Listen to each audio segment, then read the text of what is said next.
Graça e paz, meu amado irmão. Estamos mais uma vez aqui nesse projeto Auxílio ao Mestre.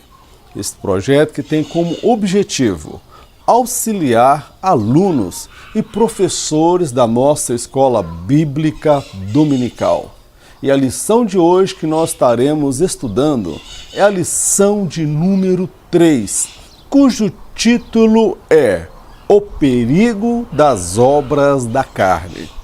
Amado, logo na nossa introdução, nós percebemos que quando aceitamos a Jesus, nós nos deparamos com uma dura realidade. Dentro de nós existem duas naturezas, a natureza adâmica, caída, e a natureza divina, quando aceitamos a Jesus como nosso Senhor e o nosso Salvador. E essas duas naturezas travarão batalha, porque a Bíblia fala que o Espírito luta contra a carne e a carne luta contra o Espírito. E ambos se opõem, a carne se opõe, para que não possamos fazer a vontade de Deus. Estaremos abordando sobre o perigo de viver na carne, pessoas que decidiram deixar de viver na direção do Espírito Santo de Deus e adotaram um estilo de vida fora do propósito, fora da direção de Deus. Consequentemente, deixaram de ser pessoas produtivas, ao invés de ser aquela árvore frutífera que todos querem se aproximar pela qualidade dos seus frutos, se tornam aquele espinheiro que machucam a si mesmo e acabam machucando aqueles que estão mais próximos. A lição de hoje, ela tem como objetivo conscientizar os cristãos, aqueles que servem a Deus, a reavaliar o seu conceito de cristianismo, o seu conceito de fé, e se algo precisa ser mudado, que esta lição venha trazer para você esclarecimento e que o Espírito de Deus venha te convencer que é tempo de mudar. Vamos então ao nosso primeiro tópico da nossa lição, cujo tema é a vida conduzida pela concupiscência da carne. Nesse primeiro tópico, nós iremos falar sobre aquele estilo de vida que é dirigido pela cobiça, o desejo da carne. Pessoas que não são guiadas pelo Espírito Santo. Pessoas que se entregaram aos seus desejos, às suas paixões, mesmo estando na casa de Deus. Vamos então ao nosso primeiro subtópico dentro desta lição. A concupiscência da carne. São desejos malignos e lascivos que assediam os homens caídos.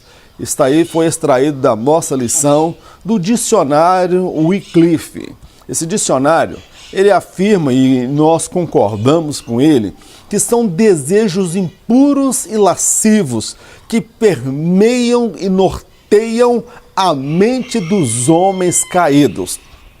O homem, ele carrega dentro de si uma natureza pecaminosa, uma natureza que tem prazer naquilo que não agrada a Deus, uma natureza que se afastou do seu Criador.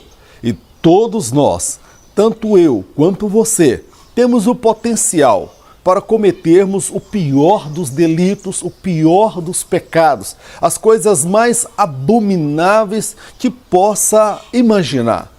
Observe uma coisa, eu quero deixar com você uma breve reflexão sobre esta verdade, sobre essa concupiscência da carne, que vai esclarecer um pouco e jogar mais luz sobre este tema.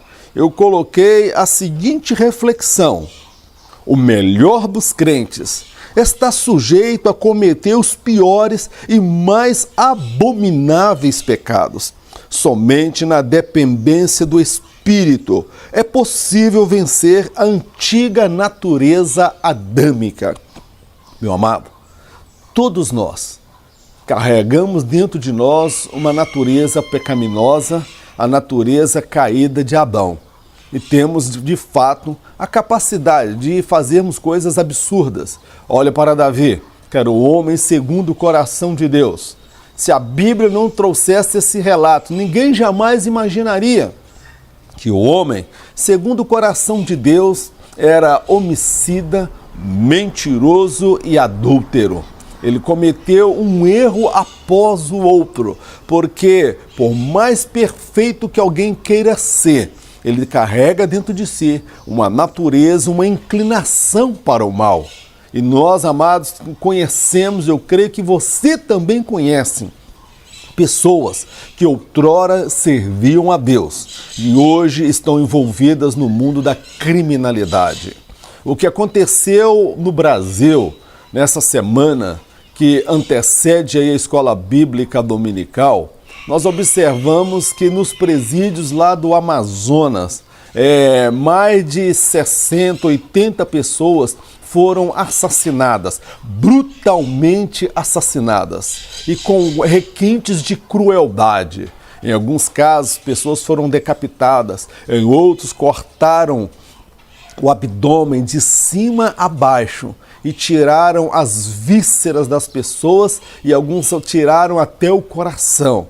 E o que mais espanta é que vários desses que lá estavam pertenciam à igreja, serviam um dia ao Senhor. No mundo da criminalidade não existe perdão, SPC e cartório de protesto. Quem não paga, ele tem a sua vida tirada, com requintes de crueldade. E muitos hoje, que são traficantes, que são bandidos, estupradores, homicidas, pedófilos, são pessoas que já andaram na presença de Deus. Pessoas que serviam a Deus e que hoje têm uma prática sexual diferente daquela que ele tinha outrora, porque até o desejo natural de varão para com a varoa foi mudada. E hoje se veste como mulher, comporta como mulher e os seus desejos estão totalmente diferentes do que quando serviam a Deus. Meu amado, todos nós carregamos dentro de nós o potencial para fazermos coisas absurdas. E ninguém faz isso do dia para a noite. Há um processo, há um caminho percorrido e o tempo vai agravando cada vez esta situação. Então, meu amado, se você não está andando na direção do Espírito Santo de Deus e está andando segundo a concupiscência, a cobiça e o desejo da sua carne, é tempo de mudar. É tempo de fazer novas escolhas, porque a palavra do Senhor nos afirma que o pecador não permanecerá na casa do Senhor. Todos aqueles que usam de mentira, que usam de engano, que participam da santa ceia do Senhor indignamente, sem discernir a sua vida, cada um julgue a si mesmo, trarão para si maldição, trarão para si graves consequências. Meu amado, é tempo de mudar. É tempo de fazer novas escolhas e andar na direção do Espírito Santo de Deus. Vamos agora para o nosso próximo subtópico desta nossa lição. A vida guiada pela concupiscência da carne. O cristão está inserido em meio a uma sociedade hedonista. Ou ele influencia a sociedade, ou será influenciado pela mesma. Meu amado, a igreja não vive dentro de uma bolha. Você não vive dentro de uma bolha isolado da sociedade. Nós estamos inseridos no meio de uma sociedade hedonista. O que é isso? É uma sociedade que vive em torno do prazer, do aqui e o agora. Eu quero ser feliz, eu quero ter prazer e não importam as consequências. Nós vemos pessoas drogadas, pessoas viciadas no álcool, pessoas dependentes e usuárias de crack, cujo objetivo dele, o prazer dele é satisfazer aquele desejo imediato. E não só estas pessoas, mas em todos os âmbitos da sociedade. Nós vemos sempre nos meios de comunicação alguma coisa dizendo para você que você vai ser feliz, que você vai ter prazer, que você vai ter alegria. Não importa o amanhã, seja feliz hoje. Esta ideologia, esse pensamento tem introduzido dentro da igreja e muitos cristãos desapercebidos, que não andam na direção do Espírito Santo, estão vivendo esse estilo de vida, porque o importante é ser feliz agora, o importante é eu curtir a minha vida, viver a minha mocidade. O importante é eu viver tudo o que a vida pode me oferecer. Talvez esteja falando para pessoas que beber uma bebida alcoólica, para ele não tem problema nenhum. Uma noite, numa balada, numa festa social, não tem problema nenhum. Talvez estou falando para pessoas que o seu namoro não é um namoro marcado pela santidade. Você tem relação sexual com a sua namorada, com o seu namorado. E ninguém na igreja está sabendo, ou seus pais não sabem. Eu quero dizer que isto é algo abominável aos olhos de Deus. Nós temos a tendência de acreditar que abominável para Deus é o homossexualismo, o homem se deitando com o homem. Mas o jovem que se deita com a sua namorada e tem relações sexuais com ela, a Bíblia fala, meu amado, que isto também é pecado, é algo abominável. Há muitos que se acederam aos desejos, os impulsos da sua sexualidade. Meu irmão, nós não podemos ter a nossa vida guiada pela concupiscência da carne.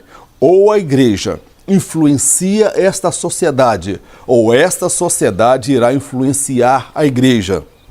E o que temos visto e testemunhado é que em muitas igrejas o mundo está dominando, o mundo está influenciando. A igreja precisa redescobrir a sua missão, o seu papel e a sua divina vocação, pois a igreja, ela é o sal da terra e a luz do mundo. E só poderemos influenciar esta sociedade.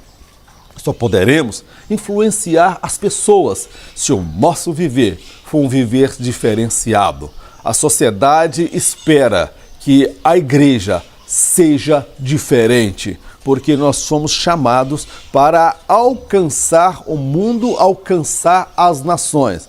Mas o que dizer, o que esperar, quando aqueles que professam ou dizem ser alvos e objeto da graça de Deus, portadores da revelação de Deus, têm um estilo de vida muito parecido ou, em alguns casos, pior do que aqueles que não servem a Deus. A inclinação da carne é a morte, mas a inclinação do Espírito é a vida eterna. Meu amado irmão, eu gostaria de deixar com você uma breve reflexão sobre este segundo tópico, que eu destaquei o seguinte: não existe liberdade verdadeira quando se é escravo dos desejos, impulsos e apetites da carne. Quem assim procede é escravo da carne e pode não estar ciente desta verdade.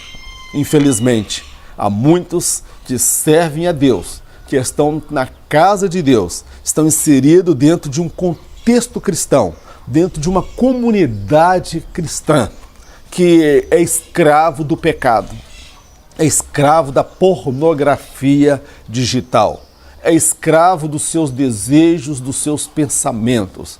Nós não somos aquilo que demonstramos ser diante das pessoas, mas nós somos aquilo que pensamos quando estamos a sós, somente eu e Deus, você e Deus e os seus pensamentos. Há muitos que já cederam e estão escravos do pecado. Só pode pedir socorro, só pode pedir ajuda alguém que está ciente, convicto de que ele precisa de ajuda, ele precisa de socorro. Meu amado, Avalie a sua vida. Vamos avaliar a nossa vida, se de fato estamos vivendo a santidade do Evangelho. Porque a palavra do Senhor ela é muito clara ao dizer: seguir com todos a paz e a santificação, sem a qual ninguém verá a Deus. Meu amado, você pode passar 20 anos, 30 anos, 40 anos, 50 anos na igreja servindo a Deus. Mas se você não tem a santidade de Deus, você não tem a pureza de Deus na sua vida, você não verá o Senhor. Você será deixado para trás. E o seu destino será com o diabo e os seus anjos no lago de fogo eterno. E eu tenho a certeza que você não tem o desejo de ir para lá, mas há uma coisa muito diferente entre desejo e realidade. O seu desejo é habitar no céu, é morar com Deus. Mas talvez a sua realidade seja marcada pela carnalidade. Você está escravo do pecado, escravo do sexo, escravo da bebida, escravo dos seus prazeres, escravo dos seus pecados ocultos, escondidos. Você toca, você canta, você desenvolve trabalho na casa de Deus. O temor de Deus já se afastou do seu coração. Você tem a ousadia de participar, às vezes, até da ceia do Senhor, como se aquilo fosse apenas um ritual humano. Aqueles que tocam nos elementos da ceia do Senhor indignamente estão crucificando Jesus novamente. Meu amado, vamos mudar.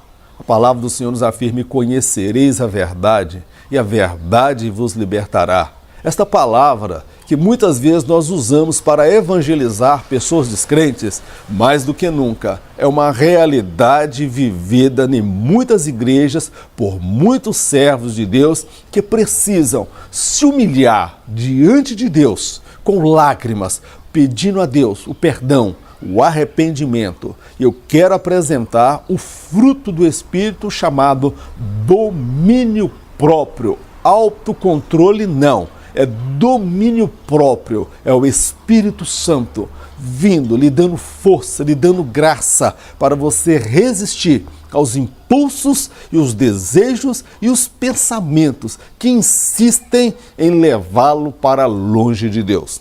Vamos então ao nosso terceiro subtópico: a vida conduzida pela concupiscência dos olhos. Os olhos nunca se fartam, quanto mais veem, mais desejam. Um estilo de vida baseado tão somente a partir da cobiça dos olhos pode fazer com que o homem se rebaixe ao nível dos animais. Amados, a concupiscência dos olhos é algo que tem trazido muito sofrimento para muitos casamentos, muitas famílias, porque a pessoa movida pela concupiscência dos olhos, ela sempre quer ter aquilo que ela não pode ter. Ela não deseja aquilo que está ao seu alcance. Ela deseja justamente aquilo que ela não pode ter. Por isso que a Bíblia fala sobre a cobiça, cobiçar a mulher alheia, cobiçar aquilo que é o outro. Você não está satisfeito com aquilo que você tem. Você deseja aquilo que o outro tem. Poderíamos falar aqui de inúmeras situações que envolvem a concupiscência dos olhos. E nós precisamos tomar o cuidado com aquilo que nós colocamos diante dos nossos olhos. Porque a nossa alma, a minha alma e a sua alma, ela vai desejar aquilo que eu colocar diante dos meus olhos. Se eu colocar diante dos meus olhos pornografia digital, pelas páginas da Facebook, pelas páginas do YouTube ou pelas páginas da internet, colocar imagens de pornografia, sensualidade, sexo, coisas imorais, a minha alma ela vai começar a desejar aquilo. É próprio da nossa natureza. Meu irmão, sejamos sinceros. Aquilo que colocamos diante dos nossos olhos é o que irá desejar a nossa alma. Então, meu querido, não podemos brincar com a carne. Não podemos levar a nossa vida com estilo de vida dominado pela concupiscência dos olhos. Evita, meu amado, o lugar da tentação. Se em determinado lugar e situação você é tentado, foge deste lugar. Ponha novos propósitos no seu coração. Um namoro, às escondidas, às escuras, debaixo de uma árvore, quem sabe num poste, num lugar escuro. Meu irmão, é um ambiente propício para a concupiscência dos olhos. Se você beija essa sua namorada, se você encosta nela e não sente desejo de impulso que um homem normal sente, porque tem alguma coisa errada em você. Então, meu amado, não dê lugar à carne. A mulher, ela precisa se vestir com decência, com prudência e com temor de Deus, porque através do seu modo de vestir, ela pode despertar a lascívia, os pensamentos mais impuros e mundanos naqueles que estão na casa de Deus. Quando você se vestir, se vista como uma mulher de Deus, que vai à casa do Senhor para adorar ao Senhor. Mas, por favor, minha amada irmã, não tenha dois estilos de veste, aquela para ir à igreja e aquela para trabalhar, para ir para a faculdade, aquela que as pessoas da igreja, o pastor não sabe. Cuidado, como você faz a exposição do seu corpo. Seu corpo, ele é templo do Espírito Santo e há pessoas que são escravas da concupiscência dos olhos, que vestem para provocar, que vestem para despertar desejos, sensações. Meu amado, vamos tomar cuidado, vamos vigiar, porque a Bíblia ela é muito clara. O espírito é forte, mas a carne é fraca. E nós não podemos brincar e dar lugar para a carne. Encerramos aqui o nosso primeiro vídeo e iremos entrar no segundo vídeo no próximo bloco. Eu gostaria que você compartilhasse este vídeo, compartilhasse esta aula e este projeto. Está aí do lado direito ou do lado esquerdo, eu não sei bem ao certo de que lado que vai ficar, dois outros links para você assistir o segundo vídeo e o terceiro vídeo. Estamos encerrando agora o nosso primeiro tópico e retornaremos no segundo tópico da nossa lição. Que Deus abençoe a todos e eu te aguardo no próximo vídeo, no nome de Jesus.